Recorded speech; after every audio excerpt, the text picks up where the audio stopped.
We've covered the best ways to earn money, gold and XP within Red Dead Online, but we've never actually talked about the best settings to use. And this is arguably the most important tutorial as it covers everything. So in today's video, I'm going to be going over the settings that I have on both console and PC.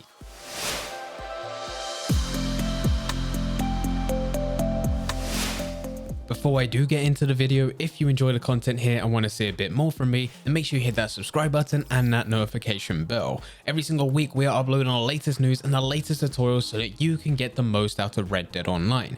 So if you do want to stay up to date with everything, then make sure you are following the channel. And getting back into the video, the default settings that you have when you first start Red Dead Online are good, but things can get a whole lot better when you customize them to fit your needs. There's certain settings in here which will make life a whole lot easier if you change how they function. It can change a certain action from a button hold or even a button spam to a simple tap.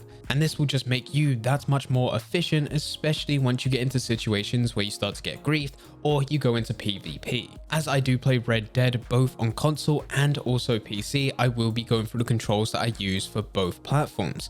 It's likely that you're not going to be needing both, so you'll find time codes in the description down below which will take you to the time in which I talk about that specific platform. Firstly, we're going to be talking about the consoles where I use a controller. Starting off, we have invert look, and I have this setting turned off. This has always been an option within games, and I'm yet to actually meet anyone that actually has this turned on. For me, I'm a simple man. It hurts my brain when I try to go left and it ends up looking right.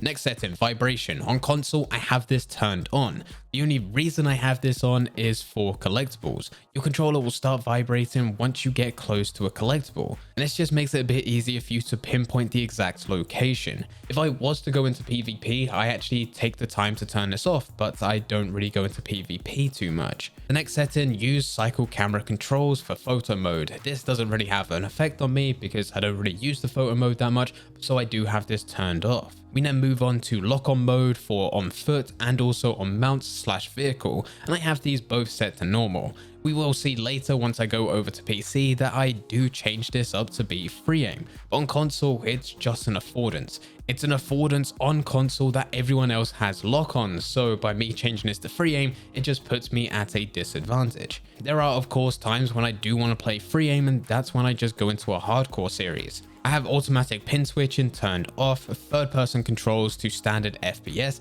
This moves to sprint from X/A on consoles to the left control stick and crouching to X and A. It's so much easier using the left analog stick to run about that I might as well use the button as well to trigger the sprint. It does take some time getting used to if you've just been dealing with the default settings for a very long time, but trust me, it's definitely worth it. With the horse control and horse control whilst aiming, I leave this to horse relative. With look sensitivity, aim sensitivity, and also aim/look acceleration, I put this all the way to the max, whereas the aim look dead zone, I actually put this extremely low. It's not 0, but it's close enough. With the first person controls, it's exactly the same. We put this to standard FPS, look sensitivity to max, aim sensitivity to max, aim/look acceleration to max, and aim/look dead zone to low. With the running mode, I set this toggle to run.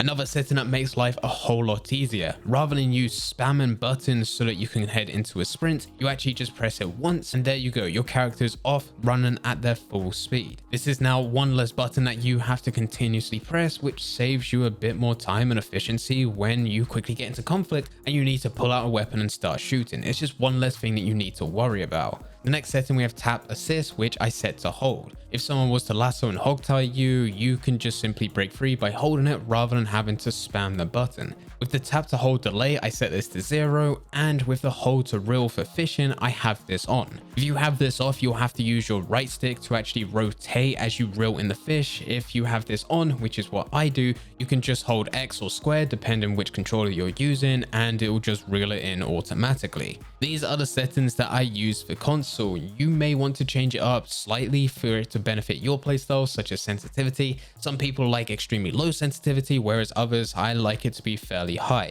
If you are not a console player and in fact you play on PC, then you have the choice of whether or not you're going to use a mouse and keyboard or you're going to use controller. If you're using controller, you can take all the previous settings that we just talked about. If you're using mouse and keyboard, which I do, then these are the settings that I'm rocking. Firstly, with my key mappings, I haven't actually changed anything. Everything here is the default. The reason for this is because I'm new to PC gaming. All my life I've been playing on consoles, so I've just adjusted to playing on controller, but I want to learn mouse and keyboard. So I leave everything to the default and try to learn where keys are on my keyboard without actually needing to look.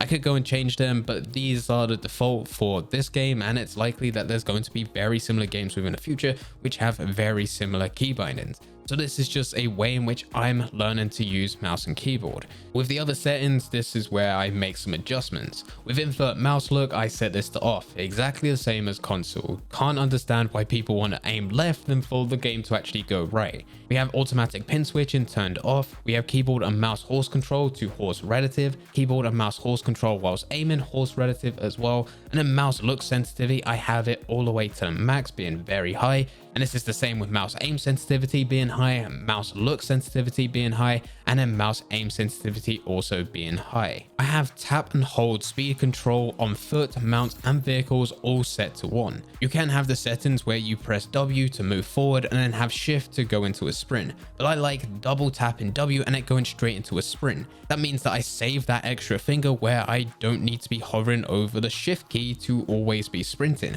I can actually keep that finger clear so that I can go into caps lock, where I can go into Deadeye, or I can go into tab to go and change weapons, or I can press control to go into crouch. This just saves up a finger so that you can do other things rather than just using 2 fingers to do one function, and in this case it's sprinting. With tap assist, I have this on hold. This is exactly the same as the console. In instances where I do get lassoed and hogtied, I could spam the button to break free, or I could just hold down a key, and holding just makes it that much more easier. With the tap to hold delay, I have this on 0, and then aim in mode, I have this hold to aim. And with this setting, it might sound a bit hypocritical, considering in many other instances when going through these settings, I talk about freeing up your fingers by actually having it as only 1 key rather than having pressing 2. But with aiming, I'm actually using my right hand as I'm using my mouse, and my mouse only really has 2 functions. It's going to be aim and shoot. I haven't changed any of my key bindings to be any of the buttons on my mouse, so my right hand only has 1 function, and that is to aim and shoot. Pretty easy. The last thing to talk about that people have been interested in when I have played Red Dead Redemption 2 on stream